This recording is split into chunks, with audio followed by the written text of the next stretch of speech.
alang sa banay ng kamutan, eksuuna ay galaan. Karong kapuna, ang irangka na kauban parilibig, namualay na talay kalimutan, kinasingkasing ng panungod, sa kaservisyo nukrodidikal, panungod alang kaniya. O kining sunod, ang sequence atong paghamuon nga servisyo, introduction pinagay ng igsuon, our orders and its dates, Sir Knight Miller is a Kwan District Secretary, G.U.A. Presentation of Council on Assembly Resolution Condolence sa Assemblea, si Sir Knight Rubenio Sakian Paldon, Assistant Presidential Coordinator, o sa Council, Sir Knight Amador D. Gontiñas ay National Secretary. Presentation of Mortuary Assistance sa Council, Sir Knight Emmanuel G. Salcido, Deputy Grand Knight, Council number 7685, Assemblea, Sir Knight Generoso at Generosa, Principate nga Presidente. Petition of Chalice by Sir Knight Absalon Esponay, Past District Secretary G.O.1. Receiver, pinagin sa kapika sa kinakuik, Victoria C. Rua. Presentation of short, Sir Knight and Selby Mercado, Past Grand Knight, Council number 765. Receiver, Brother Darwin Vincent Rua, ang iyang pinanggang anak. Presentation of flag, Sir Knight Miller is a Kwan District Secretary. Receiver, Mrs. Tirian Ruwal Calante, ang iyang pinanggang anak ng babae, usa kay Luigi, yung pag-imunin yung igsuon, usa ka response, kang Miss Melissa Mirua, Saira Mirua, iyang anak ng babae. Closing prayer alang sa inagsuon, o pinagi dayon sa sapit na pag-imuon sa makuna, ang mga 4 degree, sabi na mga kulos, pagkomanda yon ang katapusan, pagyukbok ng paligid.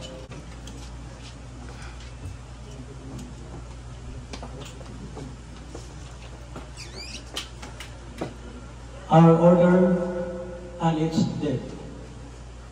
But there are many who do not attain heaven immediately. They remain as potential saints in purgatory. Although they can help us, they cannot help themselves. They must merely wait until they have alone by their sufferings for all their sins.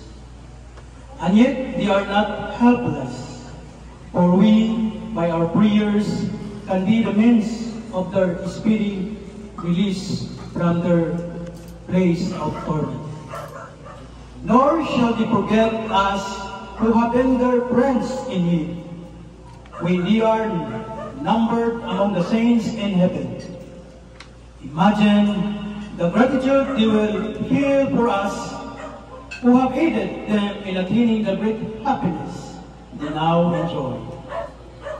We will be certain that there is a saint praying for us before the throne of Almighty God, praying that God, His infinite mercy, will one day welcome us to the eternal reward that they now enjoy. Dear friends, we are saddened by the knowledge that life on earth must end, and consoled by the promise of future life that has no ending. This promise of future life was given to us by our Lord Himself when He says, I will raise him up on the last day. I am the resurrection and the life. He that believes in me, although he may be dead, shall live. And he that lives and believes in me shall never die. Just as the universal church is a part of communion of saints, so too we as an order. then, as a council of the Greek order, have our own communion of saints, whereby we, the Knights Militant on earth, can pray for those whose departure we mourn, the Knights suffering in purgatory, and we can be certain that we, both militant and suffering, will receive the blessing of Almighty God. Through the intercession of these members of our order, who have already attained sanctity in the kingdom of heaven, we should therefore inaugurate the practice in our daily lives of praying often for our departed brothers. Let us not continue our prayers to the month of November or to a single commemorative service, but rather, whenever their names are mentioned, let us pause but moment and pray. Because of the sweetness of death and the uncertainty of this life, we are quite up, looked at, and feared. We unconsciously acquire the attitude of the world by looking upon death with dread. We are gathered together this evening to pay the last tribute to our brother, Libby Bartolo Roa Jr., whom God has called home. No more will he sit on our midst as he did but a short time ago. His name brings back cherished memories of days of companionship bound by ties that are not easily broken.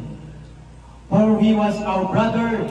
With him we are taught that various lessons of the degree of our order, the mysterious letters, Tempus Fugit Memento Mori.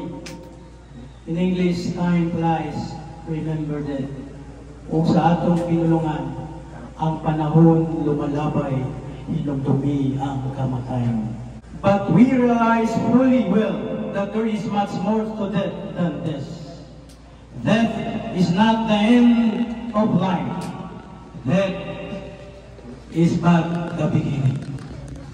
This life that we cling to so lovingly has buried to offer us hardship, sickness, worry, a constant struggle against temptation.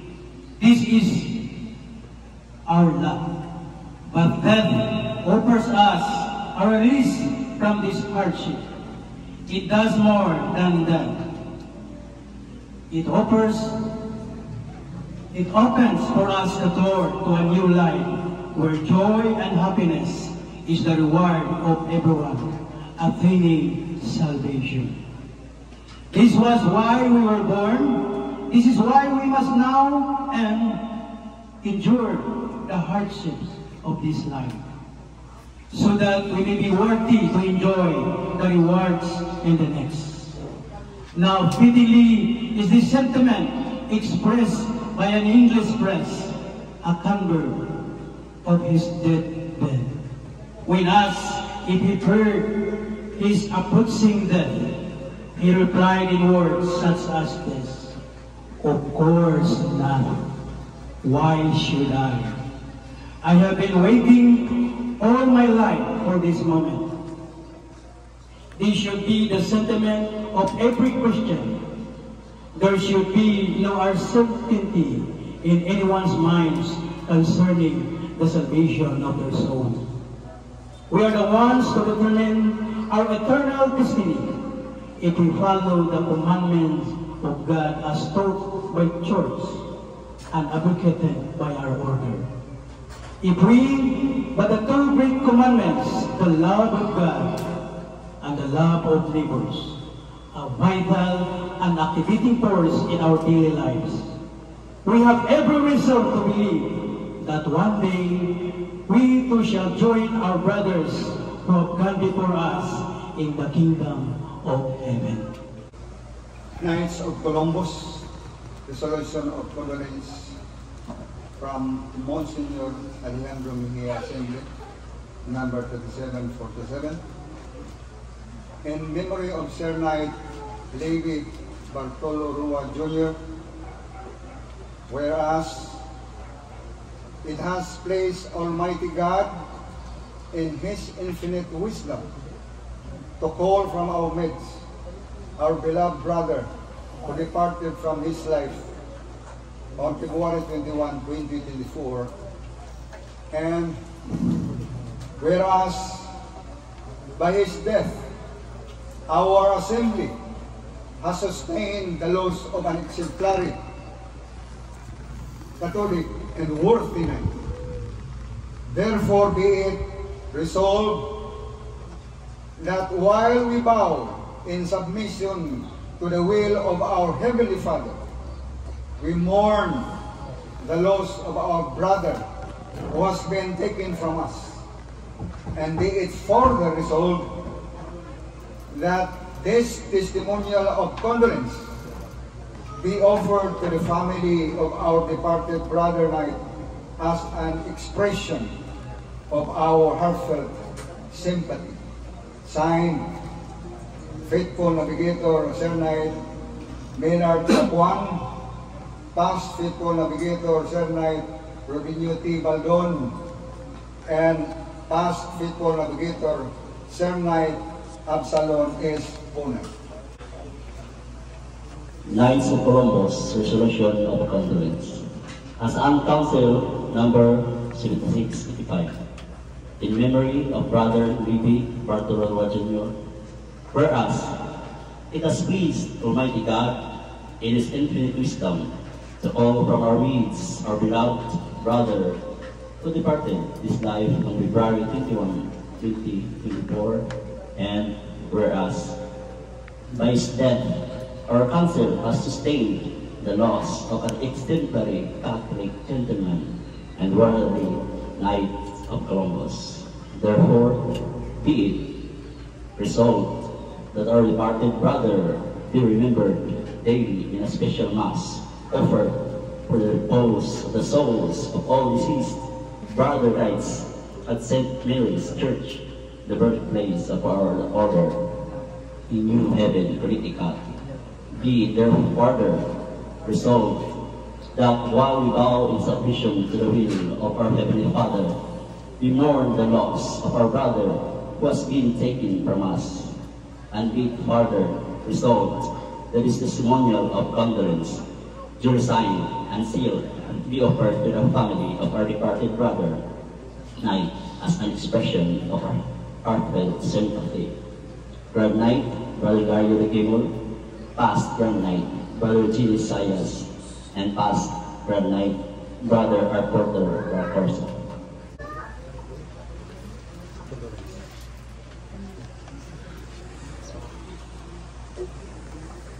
In behalf of the Supreme Knights, the Knights of Columbus, New Haven, Connecticut, Sir Knight Patrick Kelly, our regional Mindanao Deputy Sir Knight Cesar Danaso, our Master of the Third Degree, Sir Knight Jolly Galemaso, and all officers and members of the Monsignor Alejandro Villa Assembly number 3797, to the very family, accept this our mortuary assistance as our deepest condolence to you and to your family from Hassan Council 765, Aplaya Council, Our Lady of Peace and Good Voyage 14237, Ampason Council 3092,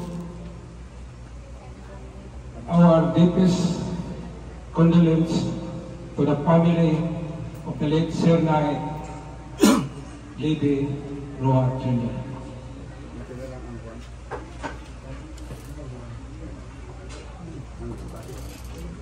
And also to the information of the family and to all members who are here this afternoon, Sir Knight Levi Roa can appeal for Group Insurance Council Mortuary Benefit Plan in the amount of 50,000 to be processed in Manila.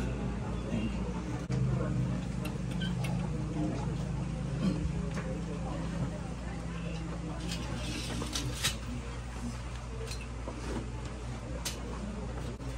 Monsignor Alejandro Arquilla, 4th Degree Assembly, 3747, Asaan, Misamis Oriental. Presentation of Memorial Chalice. My dear loved ones of our departed Brother Libby Bartolo Rua Jr.,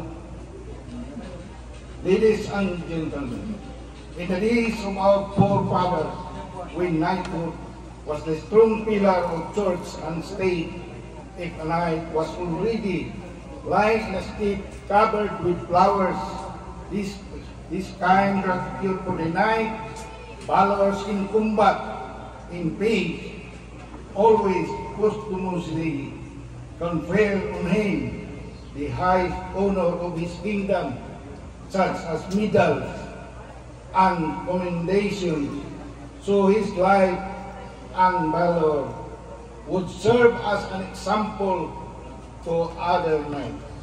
Our brother, Sir Knight Libby, when he was alive, practiced in the cardinal principles of the Knights of Columbus: charity, unity, fraternity, and patriotism.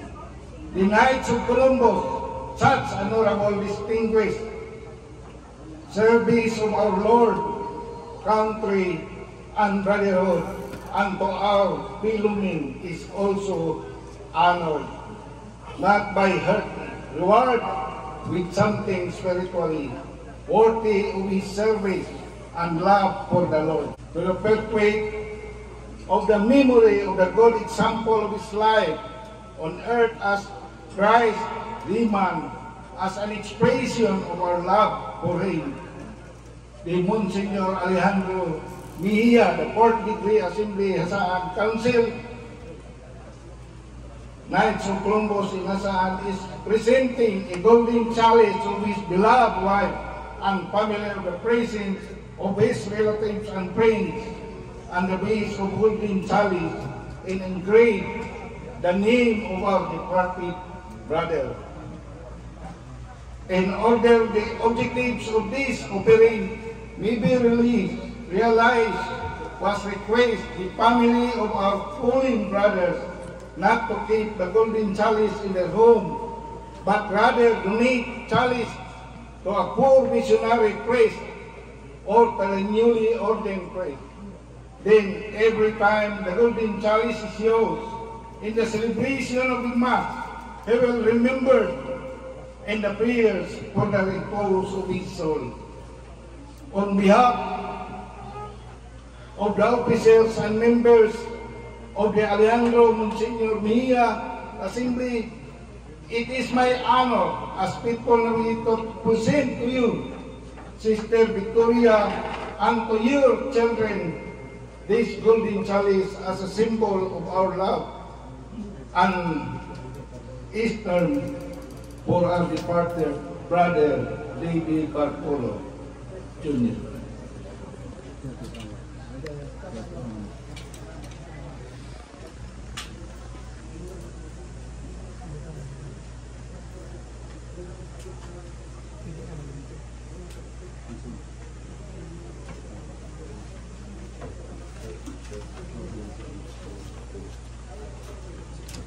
All what our Lord Jesus and unleashed the green of white balls deep the earth, unless it dies. It remains alone, but if it dies, the harvest indeed is great. From this one, since comes the 100-fold. Our brother, Sir Knight Libby Bartolo Rua Jr., did not die in vain for his apostle, word, a true Christian, an invaluable example of his honorable life will grow and bear more fruit.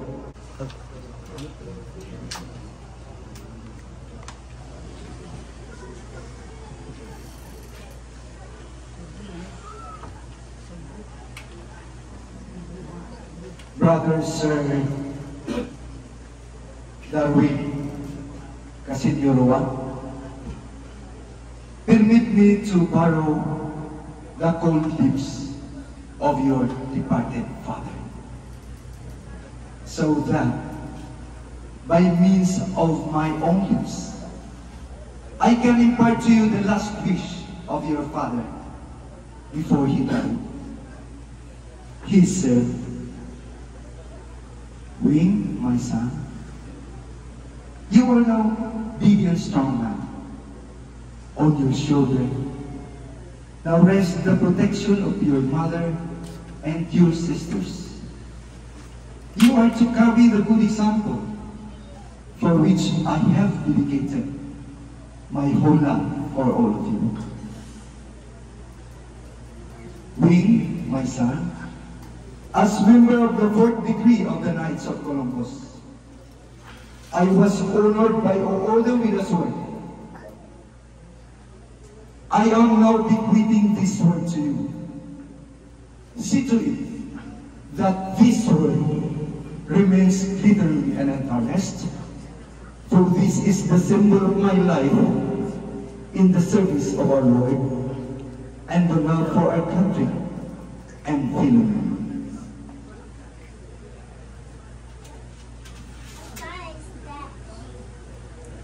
Keep this word closest to your heart.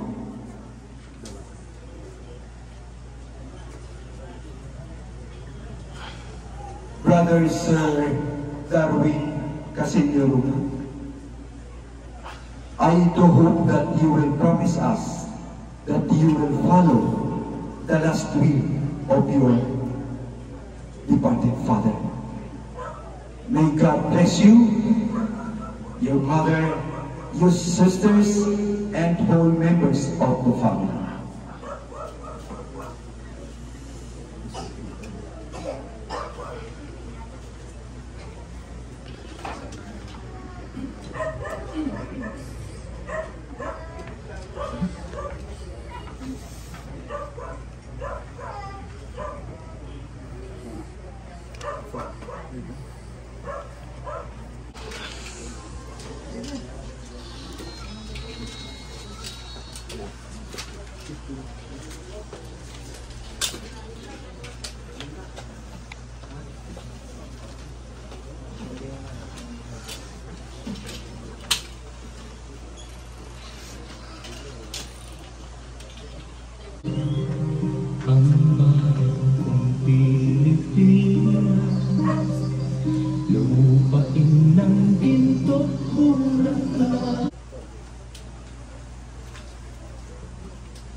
Mrs. Jerian Roa Escalante, your father, as an honored member of the 4th degree of the Knights of Columbus.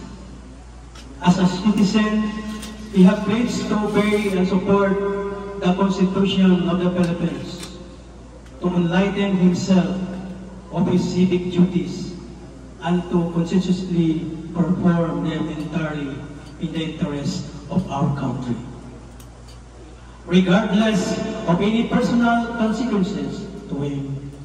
He further pledges to preserve the sanctity and purity of the ballot and to promote due respect for law and order. He actualized the foregoing pledges as he practiced his religion consistently and faithfully, and he conducted himself in public by the exercise of desirable virtues of honesty, integrity, punctuality, sincerity, modesty, and efficiency, as to reflect nothing but credit upon our Holy Mother Church, and prosperity to our beloved country for the greater honor and glory of God.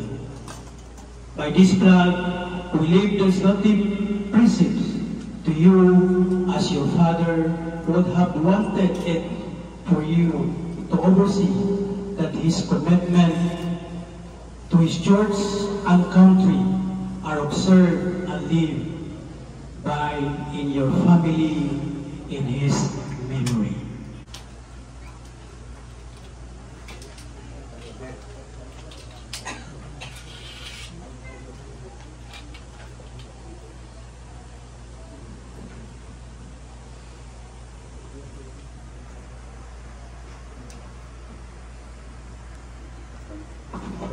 Parilibi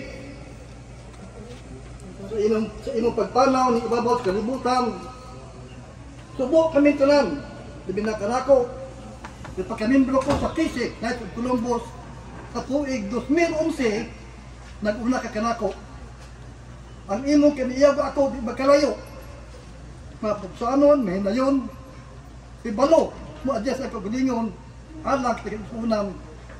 Sa imong kanas sa commander, sa color guard sa atong kapunungan.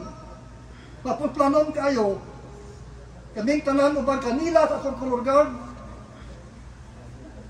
nagpanungod sa usa kakasing-kasing. Bala kung mabo, basta kakasing-kasing di mo na mo, basta naigsuon.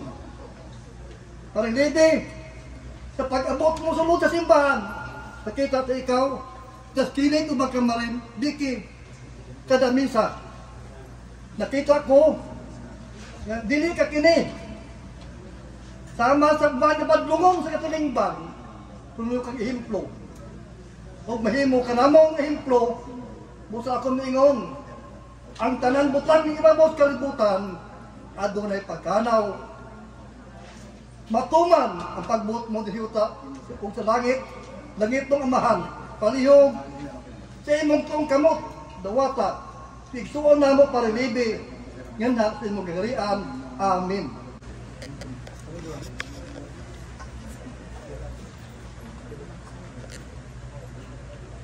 Maayong hapon sa tanan. Maayong hapon.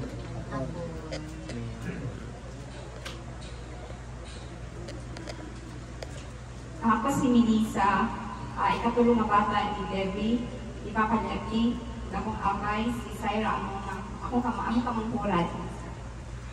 On behalf sa among pamilya, kami nagpasalamat sa Knights of Columbus sa pag-organize sa necrological sa among papa o sa pagtubag sa among gamay nga request nga diani na lang sa balay pahigayon. We know, busy sad siguro mo sa inyong lahi-lahi ng mga schedule, but gihatagan gihapon ninyong special time karon among papa. Kami sa among pamilya, ka-witness sa iyang dedication sa pag-serve sa Ginoo ug sa iyang devotion kay Mama Mary. Yun ako ma-remember ang year when nakauban ko, gidala na mo ang image ni Mama Mary sa Cagayan. Ug sangko sa langit, iyang kalipay na nakasakay sa iyang huging na pick-up si Mama Mary. Galing sad at itong yaging tuig sa mga nakagundong despite sa iyang health condition kay napirahan naman siya adto. Padayong gihapon iyang servisyo sa Ginoo kang Mama Mary. Ug adto nga time, his health was already deteriorating. Even dili na siya makauman sa ako sa among lakaw para sa iyang tambal. Ako ug akong ate, Maymay, sa likod sa sugmakan, grabe ang kapulba nga unya matumba siya tunga-tunga sa misa. But he remains steadfast ug malampuson na nahuman ang misa, nagtindog wala hingkod-ingkod for an hour kaming. All for the love and paghimaya sa Ginoo. Ingon ana jud kamaayos papa. Naay dili na ko masabtan sa una sa KC. Gamay pa ko, na-realize na ko karon na tinginood man di ay iyang pag-serve. A true knight. Abi na ko, barkada naman siguro niya akong papa. Huwag sa last dad sa akong papa. Nakita na mo iyang strong faith sa Ginoo. He died actually praying the rosary.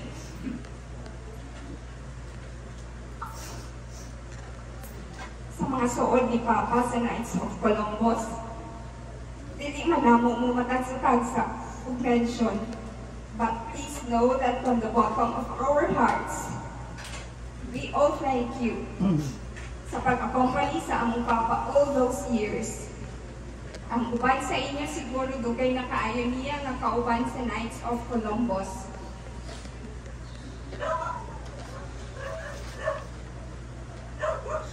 Sa tanang officers and members, sa colors, sa KFC, ng kauban ni Papa, every time mag-service, sa asang nakapadulong, sa Zamboanga, sa Agusan, Butuan, kung asa man, dagan kaayong salamat. Thank you very much. We hope na mapadayon gihapon nga malikon ang inyong organization sa pag-serve sa simbahan. Again, daghan kaayong salamat. God bless you all.